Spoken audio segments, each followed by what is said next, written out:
got off to a rocky start. Anyway, I'll just a quick comment. Brent had quite his collection of radios. Here's one of mine. This is the Yaesu. Nice thing about them, a little bit more dollars, but it's actually a cast aluminum case, and it's really tough. It's hit the concrete floor a few times. And one thing I would just advise you is when you're buying a radio, just my personal thing, is if it's available, like there's the lithium ion, the rechargeable pack. It's good for X number of hours. But you can buy for a lot of radios just a holder basically, and you can just use off-the-shelf alkaline batteries. So like if we're working at an Aries event or some sort of an event, I usually have a battery pack with me, and quite often another package of batteries. So if they go dead, don't have time to charge it again, it's throw the battery pack in, bang, you're on the air again. Just as a backup. Then you can take your regular pack and charge it. Most radios you can get a battery pack. Pass it around if you want. Just something to consider when you're buying a radio. Alright, so let's get started here. I kind of got a little fancy when I was playing around here. Okay. Whoa, look at this. First of all, congratulations to everybody who got their license.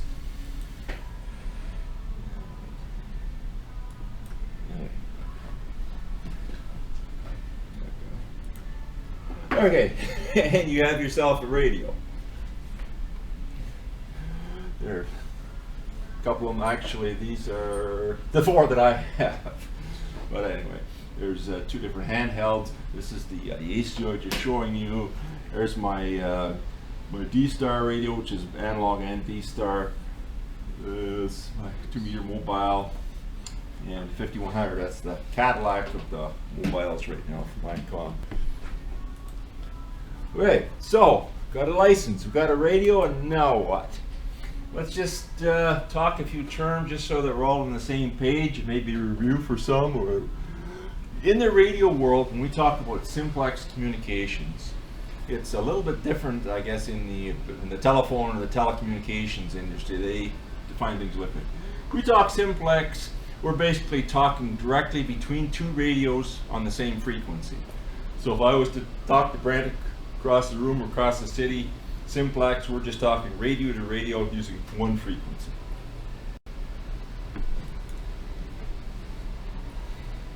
We talk about duplex radio. As soon as you say duplex, you're talking two.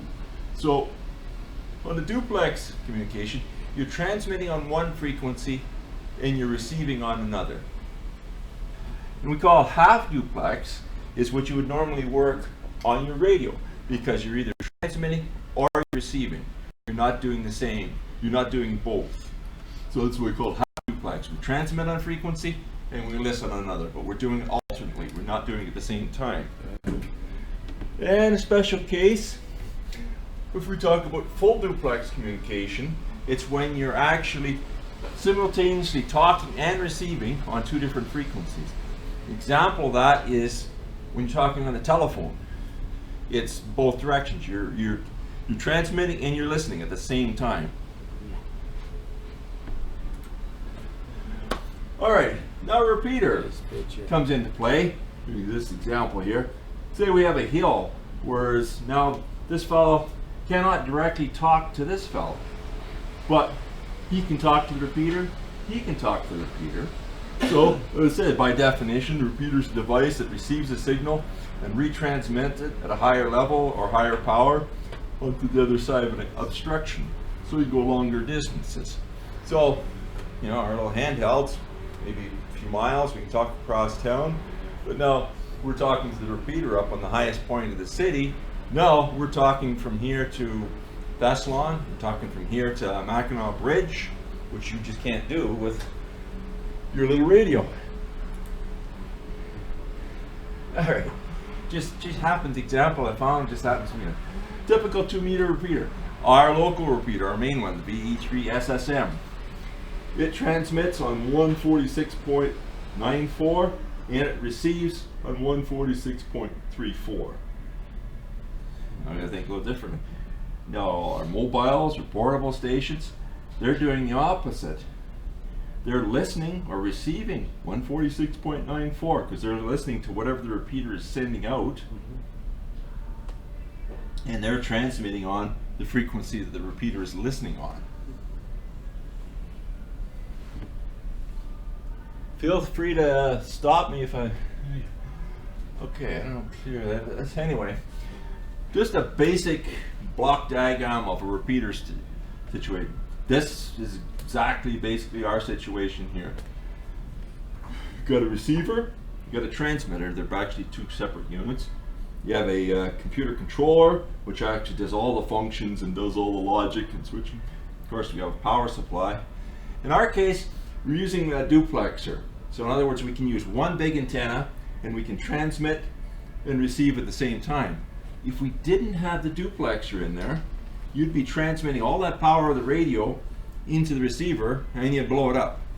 So by using a duplexer, which is basically a fancy configuration of filters, we talk basically, I think, about filters, but anyway, that's all it is it basically blocks the transmitter frequency from going in the receiver so that the transmitter frequencies go to the antenna and the receive frequencies go to the receiver and are not interfered by the transmitter.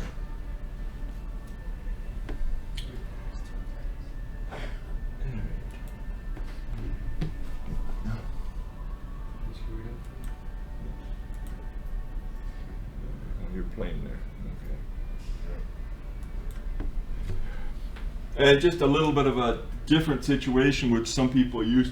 If we didn't have a duplexer, we could use two separate antennas. We could use a transmit antenna and a receive antenna, or in some actual situations, the receiver and the transmitter aren't even at the same site. They could be at two different locations. There's reasons for that, but we're not going to get into that tonight. Anyway, that's just another configuration of the common repeater.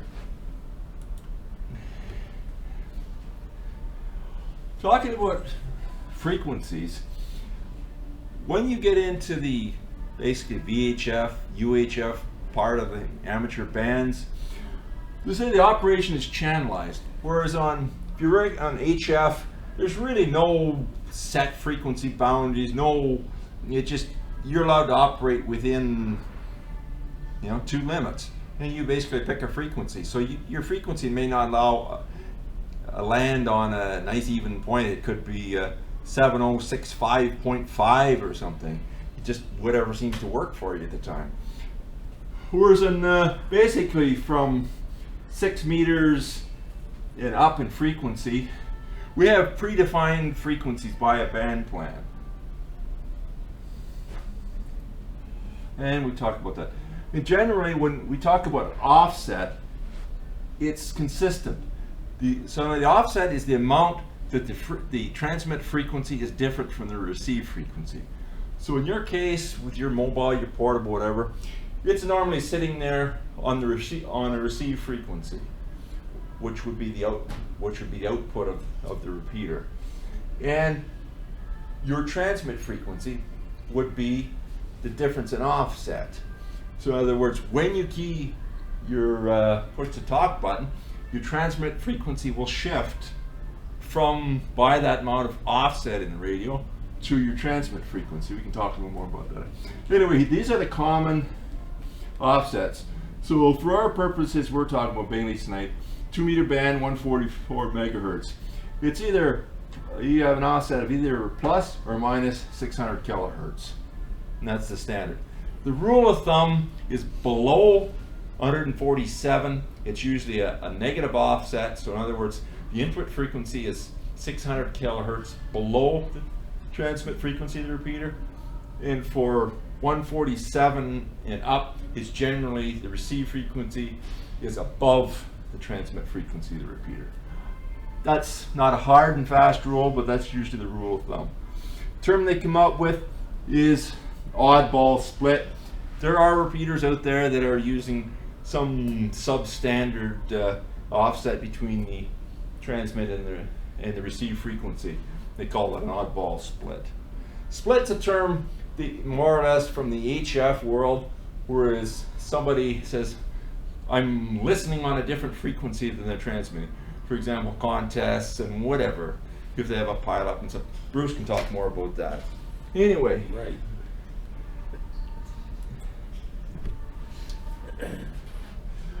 All right, let's talk to another. When we talk about squelch, that's the circuit in your radio that turns off the loud blasted noise that you have. So right now,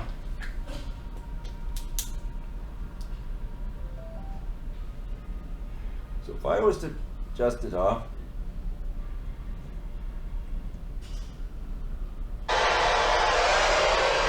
there's no signal on this frequency, you're just getting a blast of noise. So that by adjusting the squelch control, the squelch circuit, you adjust it to a point where the noise goes away. So that's referred to as squelching the noise. All right, so most of the time you use noise squelch, or also commonly called carrier squelch. So it's just the carrier of the received signal is enough to tell the radio, okay, I've got a signal, go ahead, turn off the squelch, and turn on the audio.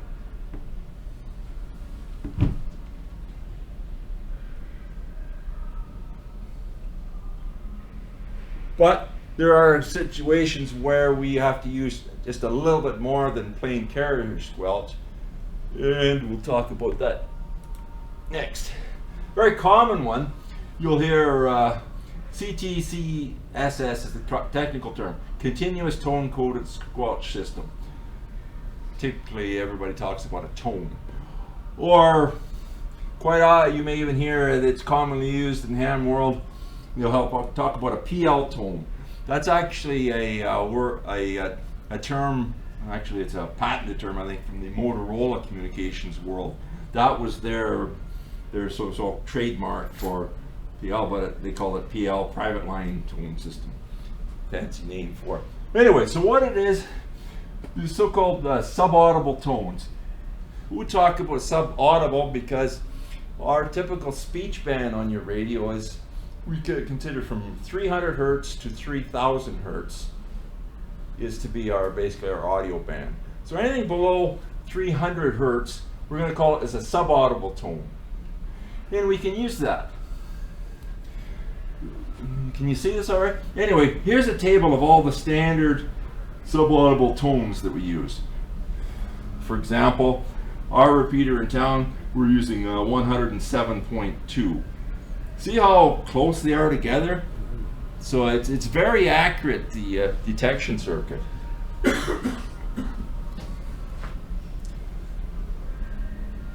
So what we're doing is actually, when I keep my radio, I'm actually sending this tone at a very low signal in the background along with my speech audio. But you don't notice that because it's filtered out and only the radio hears it. Another form which is starting to come in now, just mentioned it for the sake, the DCS or digital coded squelch, which is basically a digital signal that's also, instead of the tone signal, it's a digital signal which can be superimposed onto your radio signal. It's a common sense. It's getting a little more popular in the ham world. Some of the newer radios are equipped with it. And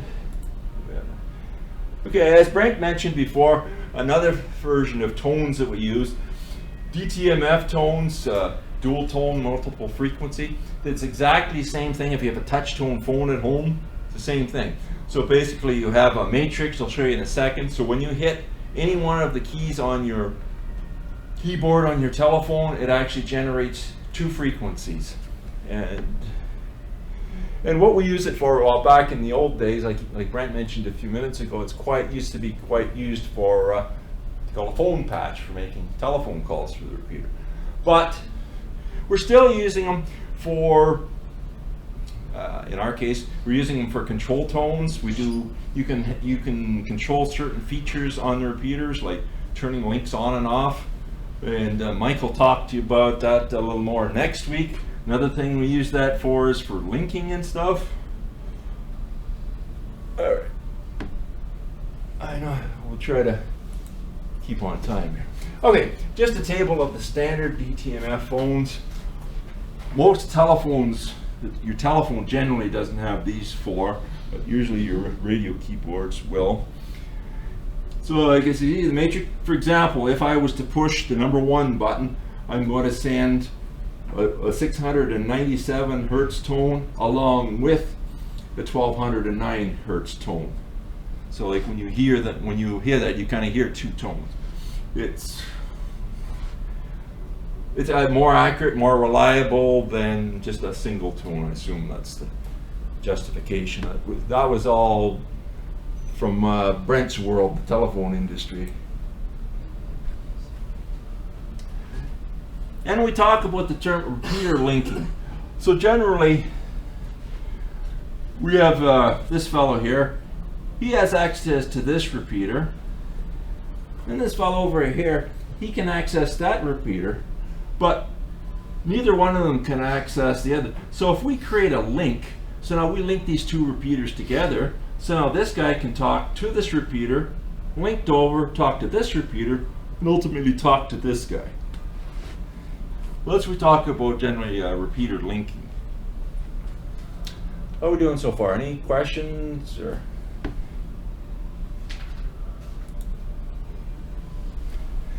And just an example here, this hurts a little fuzzy. It says you can 2 repeaters using 2 different bands can be linked for added convenience. This is exactly the situation we have in the SU here. We have the 146.94 2-meter repeater, also in the same rack as our 442.650 megahertz repeater, and they both tie into the controller, so we can directly link the 2 repeaters through the controller right at the local site. There's no RRF, there's nothing involved. We're just passing audio and control signals. So anybody use this repeater can actually talk to anybody on this repeater. So you can be, we're talking in 2 different frequency bands, and we can get more into that, but this is just the basics of it. And as we talked about before, we want to link 2 repeaters together. They can be physically, like for example here, we have one of our repeaters is on St. Joe Island. Our other repeater is in here in Sault Ste. Marie. So we have a line of sight or path, so we can just do that using radio signals. We can link those 2 repeaters together. But now we want to link another repeater in another city, another country. We can use the internet. You've probably heard a lot VoIP or Voice over IP protocol. Anybody who has a Vonage or some such telephone, that's basically using a special little box. You've probably heard the term before. 2 of the most, more common systems, the IRLP and Echolink, are probably the 2 major ones. We'll talk about that. So IRLP, the Internet Linking Project, is the most. It's basically all involving radios and stuff. It was actually, incidentally, it was invented by a ham in British Columbia. The guy's name was Dave Cameron. It's used worldwide now. And like you say, we can use your DTMF keyboard on the radio. Mike's going to talk about that next class. Enter a code which links the repeater here to another repeater. And again, we're using the internet as our interconnecting means because there's no way we could, in most cases, connect them by radio signals. And the whole another term that comes up again, you talk about, is a reflector. It's a special situation. Basically it's a computer. It's not a radio. It just links a bunch of repeaters together or whatever. So everybody hears everything. Just a way of sharing more repeater links. Or as they say, just like one big party line. Everybody's listening, everybody hears everything.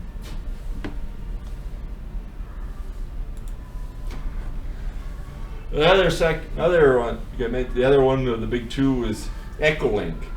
Again, it's quite similar in a way. It requires a PC sound card.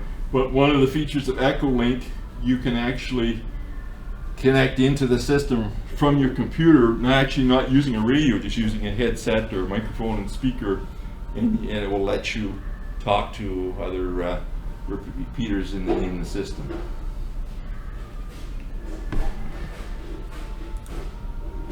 Another one that's coming up there, maybe not here as much, but it's called All-Star. It uses a technology called Asterisk. It's another system just for linking repeaters. It's another network that's out there. Incidentally, I think if any of you guys are coming, was it the 2nd of June or whatever it is, Alan Boyd, our guest speaker, he'll talk more on All-Star and some of the other technologies. We do not use it locally. The only connections we have in the Sioux right now are Echolink and IRLP. And D-Star. Yeah. Now we come into the 21st century. You've heard the term D-Star. Just as of last June, we put a D-Star repeater on the air here in Sault Ste. Marie. Our club has bought it. It's 145.210. Big difference of D-Star, it is completely digital. Whereas in the other two systems we mentioned before, it's all analog communications between the radio and the repeater. They just use that converts it to a digital signal, goes through the internet, then it's all analog again. Well, the big difference is D-Star, digital, it's digital right from your radio. So right from your audio, goes from your microphone into the radio, it instantly it's changed to a digital signal, and it stays as a digital signal right until it gets to the very last link, the very last, which would be the other radio of the person you're going to talk to. Big thing about D-Star is it was meant so that you don't have to remember codes and things. Everything's based on call signs. So really, in the D-Star world, all you have to know is the call sign of the person you want to talk to, or the call sign of the repeater you want to connect to, and away you go. You don't need codes, you don't need no frequencies. It's just going through your local system, like you link into our repeater, you basically put in the call sign of the repeater of the person you want to talk to, and it will find it in the system. As long as you've connected to a repeater anywhere in the world of the D-Star system, it will find you.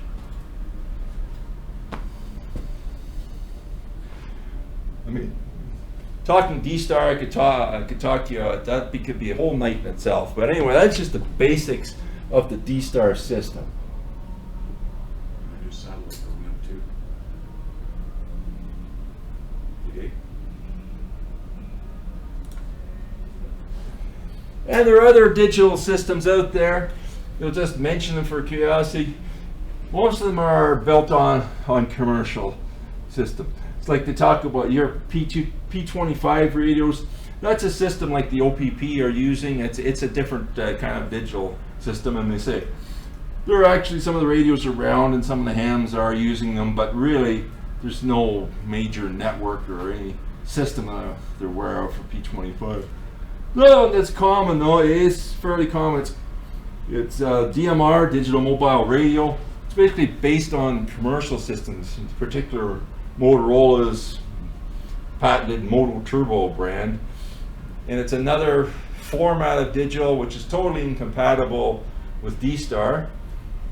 It's kind of like we're back to the beta and VHS thing again right now. We have a couple of different digital systems. They're totally not compatible, so we'll just have to see where time goes, whether one shakes out as the winner or what. And the new kid on the block, it was System Fusion. You know, Yaesu, right, one of the other big four, as Brent mentioned, they come out with another system again, another digital system, which is again incompatible with everything else. Why, I don't know. So other than just to mention it's out there, it's starting to get a little bit of popularity, and kind of see how time bears it.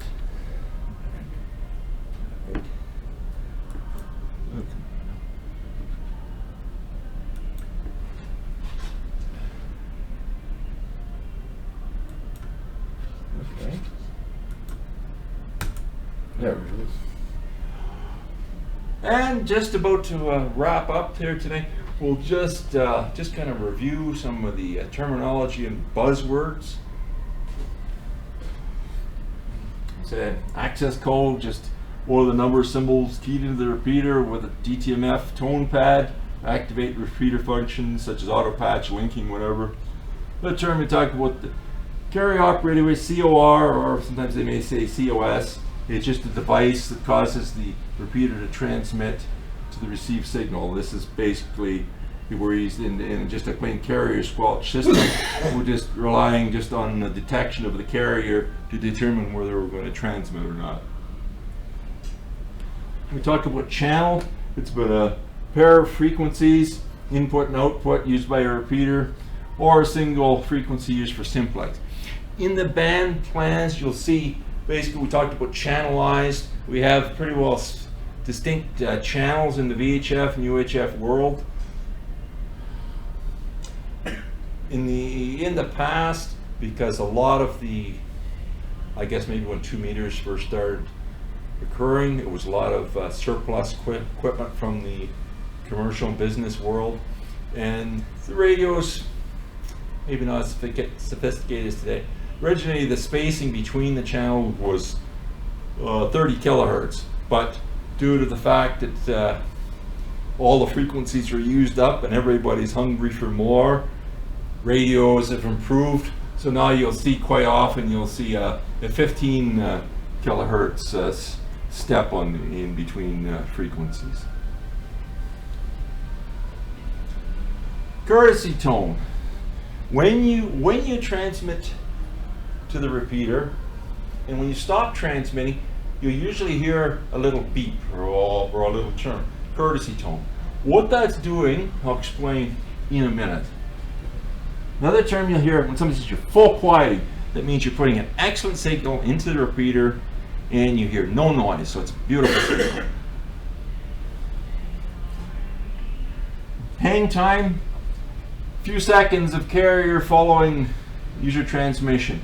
So that is kind of a carryover from especially old tube transmitters and stuff, where you didn't want to be cycling the tubes and the relays and everything in the equipment.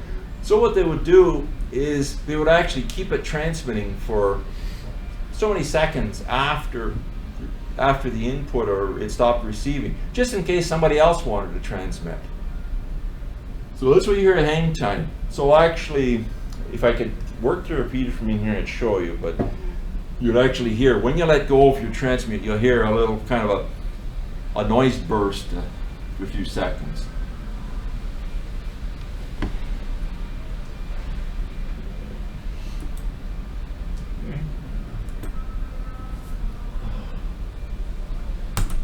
Okay. Just to keep things maybe simpler, because when we talk about transmit and receive, when we're working with repeaters, it could get confusing, because my transmit frequency isn't the repeater's transmit frequency, right? Because they're crossed. So now, we talk about transmit, receive. Well, who's transmit, receive? So generally, you hear more repeaters will talk more about the input frequency. So that's very clarified. That is the frequency that the repeater is listening on, and in case it is your transceiver's transmitter. So if you think of input and outputs of a repeater, maybe keeps it more in perspective, trying to think, well, which one's the transmit? Which one's my receive? It's another term that you hear, they say key it up. Basically, you transmit and it turns on the repeater. And another slang term in a way, they'll say the machine. If somebody says, oh, I'll give you a call in the 88 machine, it means they're going to call you on the 146.880 repeater. Just kind of a slang term, I guess. As we mentioned before, we talk about offset. That's the difference between the repeater's input and its output frequencies. And as I mentioned with the input frequency, likewise, the output frequency is the repeater's transmitter and your receive frequency. And it kind of means the same thing, offset, separation, or even split, or you can almost use them interchangeably. You get separation, difference between the transmit and receive frequencies. Okay, and you say, if it's anything other than the standard accepted thing, we'll call it an odd split. And just to regurgitate what I mentioned before, Simplex is just a means of communications which the users transmit directly to each other and receive and transmit on the same frequency. Squelch tail, as I mentioned, that's that burst of noise you hear when you let go of your mic. Now here's one that comes up. Timeout function. In repeaters, just to prevent for something going wrong, whatever, to have it continuously transmit. In some cases it could get too hot, do damage. There's a timeout function in the repeater. So in other words, if an input's on too long, it will actually time out and shut off the transmitter to protect it. And likewise, the timeout timer is the amount of time that's set. So it allows for the maximum transmission time. And that's where the courtesy tone comes into play. So when you let go of your press the talk button, as soon as you hear that courtesy tone, that means the timeout timer has reset. You can go ahead and transmit. You don't have to wait for the repeater to stop transmitting. That's first when we talked about that hang time. It keeps the transmitter up. So as soon as you hear the courtesy tone, timeout timer is reset. Just go ahead and talk. You don't have to let the repeater drop out completely. And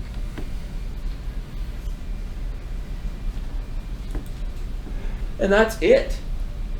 Sorry, because of time, I went through a little faster than I planned to, but we did make it. It's 9 o'clock. It's 9 o'clock, and I think we could take more time if. So, do we have any questions? Go ahead. Can I have a copy of the PowerPoint? Sure. If you send it to me, Dave, Okay. I can send it to all the students. Yeah, I can do that. Yeah. Yeah, appreciate a copy of that as well. Okay. I'll send it to everybody. So did that clear up some questions or issues with working radios, working repeaters? And my other questions? I do have more if no one else does. Go ahead.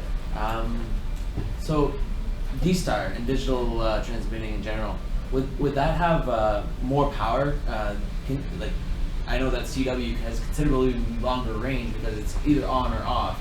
It's not varying.